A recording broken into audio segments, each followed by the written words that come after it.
Citizen community board की ज़ेर निगरानी 1 करोड़ रुपए की रकम से बनाया जाने वाला 13 साल कबल मोहम्मद पार्क अब खंडरात का मंजर पेश करने लगा है। पार्क की दीवारें, फर्श और बच्चों के लिए लगाए गए मुख्तलिफ किस्म के झूले भी गायब हो चुके हैं और पार्क के चारों अतराफ मट्टी के धूल का राज है। फैमिली की दिलकशी के लिए बनाई गई झील भी गंदे जोहर का मंजर पेश करने लगी है। घास और फूलदार पौधों की जगह जड़ी बूटी और मट्टी ने ले रखी, जबकि जगह जगह पर गंदगी के ढेर इंतजामिया की बेहिसी का मुंह बोलता सबूत। इस पार्क में जहाँ कभी खवातीन और बच्चे सैर तफरी के लिए आते थे, और फैमिली ने पार्क में सहूलियात न होने के बायस आना छोड़ दिया है। इस मौका पर लोगों का कहना था कि हमारे घरों के सामने बनाया गया ये पार्क, जिसमें ना तो कोई फल है ना तो कोई घास है।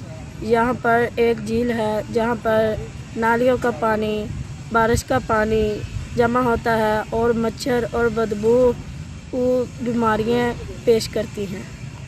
सेहतमंद मुआशरा के लिए शहर भर की तफरीह गाहों को तबाही से बचाया जाए और पार्कों पर तवज्जो देकर अवाम की तफरीह के काबिल बनाया जाए। कैमरा टीम के साथ वाच न्यूज़, फैसलाबाद।